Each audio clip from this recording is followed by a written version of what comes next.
Right. And look at why the children are being killed. They're being killed because of the president of Northern Sudan, Bashir. Bashir is the one that's fueling all of the rebel groups, financing them to literally go out and cause terror throughout the whole country.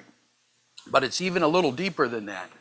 Ben Laden trained in the same training camp as the guy that I've been fighting for the past 8 years. Wow. And this is that. So they're all, Joseph Kony and Ben Laden trained in the same training camp in Northern Sudan. If you look at Al-Qaeda terrorism and you look at the root of it comes out of Northern Sudan. So this man needs to be taken out of office. There's been war crime charges put against him. So, I mean, he's still in office. This is a story about Black Africa meeting Islamic North Africa. Like most of the SPLA, Dr. Justin is a Christian, opposed to the Islamic regime of the North. If I'm not acceptable because I'm a Christian and all these things, then something must be drastically wrong about the Sudan. This is the result. Hundreds of thousands of half-starved people leaving their crops to wither, fleeing the fighting, descending on feeding centres, and dying in their uncounted thousands. Islamic courts seen in the West as infamous. This is the outlook of the West, and it is because of the punishments provided in Sharia. For example, in theft, the amputation of the arm, in adultery, the stoning and the lashing, which are viewed by the West as being cruel and unusual. Actually, for us, Sharia has been extremely tolerant. But the Christians of the South don't trust the alien principles of Sharia and cannot believe government assurances that the Sharia will not be forced upon them.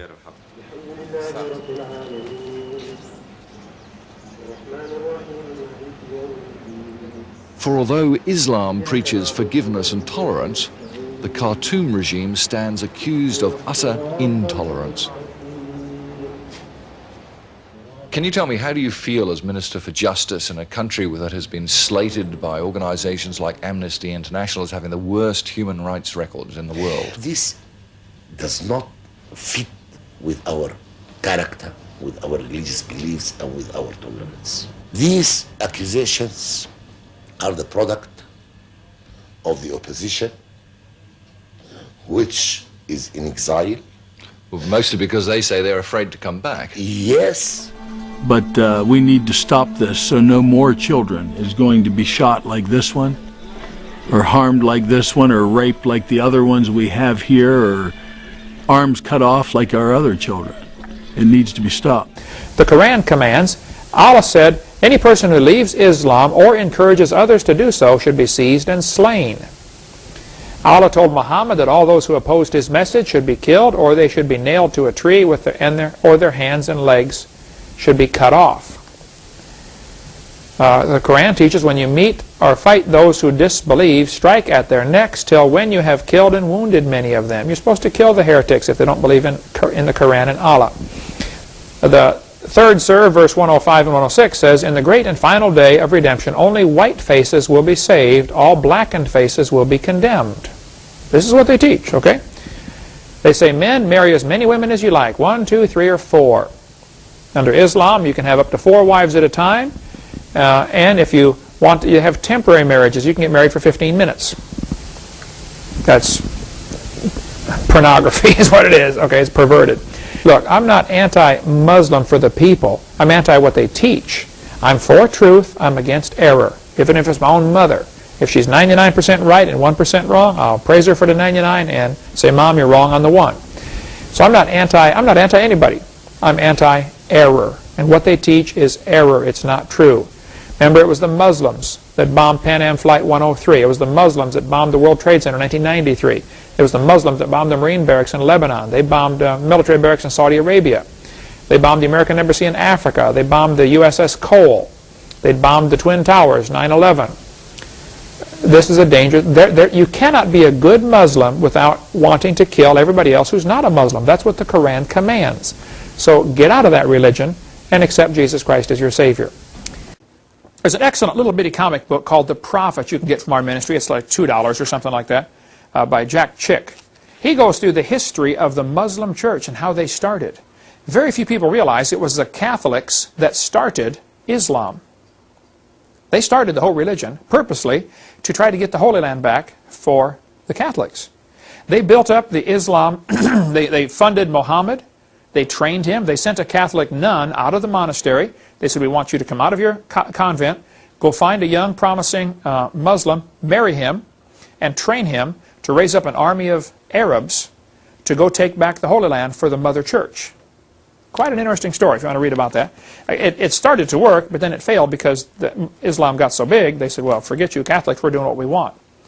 And I don't think most Muslims, which is now, what, 20% of the world population, Islam, I don't think most of them know that they really started off as a front for the Catholic Church.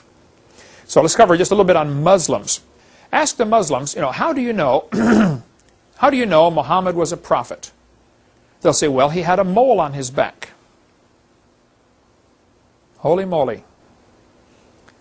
That's how you know he's a prophet, because he's got a mole on his back. I've got a mole on my back. Got one right here on my cheek. Man, I must be a double prophet. Got 2 moles. Albert, you got any moles?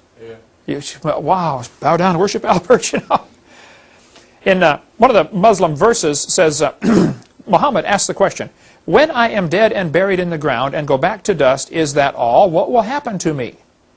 Muhammad himself had no clue if he was going to heaven.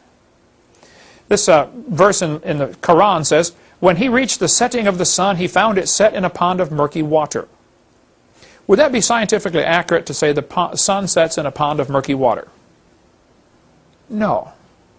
I would say the earth turns around and the sun, appears to go around the earth. This is not scientifically accurate. The Quran has loads of scientific errors. It's not a holy book. Allah commands any person who leaves Islam or encourages others to do so should be seized and slain. There are over 100 commands in the Quran to kill people who won't convert. Anybody that won't convert has to be killed. And I see Bush and these guys saying, we're trying to bring democracy in Iraq. The problem with Iraq is their religion. They are being taught every couple days in the synagogue, you've got to kill anybody who won't convert. And there probably are millions of Muslims who don't like this and they don't want to do that, but in order to be a good Muslim, you have to kill anybody else who won't become Muslim. That's the rules, okay? What does the word Islam mean? Peace. Well, I think it's a false premise to assume what they say is peace really is peace. Islamic apologists in the West will say Islam means peace. It's like the communists said, we want peace, a piece of this country and the piece of that country, and put it all together. But the Arabic word Islam, from aslama yastaslimu istislam, the root word of the word Islam means submission or surrender to the will of Allah. There is Dar al-Islam and Dar al-Harb. It's either Islam or the sword.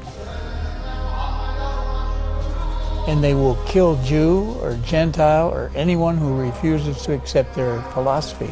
Allah is very tolerant, and He is inviting the non-Muslims to His religion Islam, because what Allah is saying, if you don't accept Islam, then you will have a very painful punishment forever after your death. And shouldn't we be loving the Muslims like our neighbors? Oh, I love the Muslims. I'd love to lead them to Christ. But I don't want them coming to my home and cutting off the heads of my children.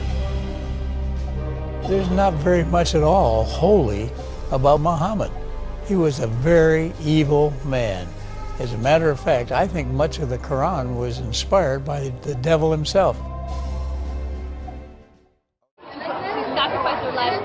I seen a small child that stepped on a landmine. The child was maybe 10, 11 years old, but from the waist down was gone. And I stood over that body and I said, God, I'm going to do whatever it takes to help these children. I didn't realize it until almost 12 years later. I ended up spending my life there. I'm still in Sudan. We actually have one of the largest orphanages in South Sudan. We're getting ready right now to build another orphanage near the Darfur region where over 6,000 children are dying per month. So, I mean, everybody that's here needs to realize there's more than just this event. There's actually making a sacrifice to go out there. I'm not asking no one to give their life. I gave mine already, you know, but it's all about getting behind it financially and help. You know, the biggest thing with any ministry, with any nonprofit, is finances. So if anyone wants to help, they can get on our website, angelsofeastafrica.org, angelsofeastafrica.org. My life really didn't change a whole lot. The heart did. But my life, you know, I still carry a gun. I still go out there and do some crazy things. It's just I'm doing it for a cause now. I'm doing it for a cause. And now it's about rescuing children. It's not about going out here, ended up watching over a drug deal or selling drugs or anything like that. I got a cause, and the cause is rescuing children. You know, I think everybody wants to go to Sudan, but what's it going to say? Is it going to help the children, or is it going to satisfy that person? You know, a lot of people in America, we're after self-satisfaction. So we will spend thousands and thousands of dollars for self-satisfaction, but we didn't rescue anyone. If it cost you $5,000 to go to Sudan, if it would, you done nothing besides went there for self-satisfaction. If you gave me $5,000, I can rescue 20 kids. You know, so what's more valuable? You know, it's all about rescuing kids. Some things I can't talk about, but I'm starting another orphanage in over near Darfur, where there's about 6,000 children dying a month. And I mean, as long as the Lord has me here living on this earth, I'm going to do it. You know, it doesn't matter what it takes. You know, I think the biggest thing is if God tells you to do something, don't think about the consequence, and don't listen to your friends, don't listen to your neighbor. Do it. You know, 5 years ago, I had people resign from my board that said, if you don't quit Africa, I'm resigning. If I would have quit 5 years ago, I wouldn't be here today. There wouldn't be a book in there. There wouldn't be a motion picture being done about the book. You know, so it's all about starting something and finishing it. So I started helping these rebels, and the next thing I know, in 2004, then they started their peace talks. In 2005, they signed a peace agreement. Well, anyways, there was a time in there that the war got really bad, and they run all the NGOs out. They said, Reverend, you got to leave. I said, I'm not leaving. I've been here all these years fighting just like you. And they said, well, listen, the only people that can stay is people that belongs to the movement. And I said, then I'll join the movement. And I've joined the movement, and I've been there ever since.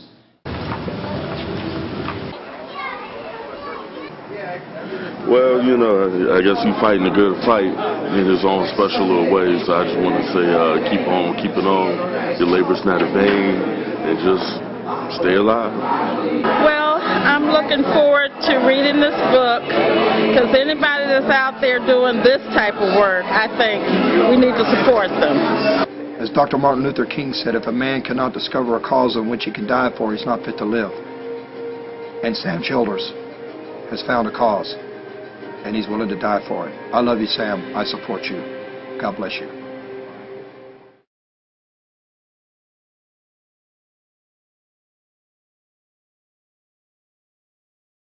If there's anything about my life that should make sense, it's that God let me become absolute weakness.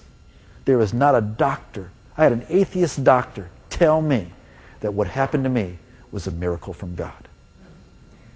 There is not a doctor that would examine me or read my report to say anything is possible for not only me to be alive, but to be able to walk and to be able to see. But what happened to me inside is awesome. He gave me hope where there was no hope. And I know there are people that look like they're together on the outside. Let me tell you something. God's not looking for people who got their act together. He's looking for people who know their act is over.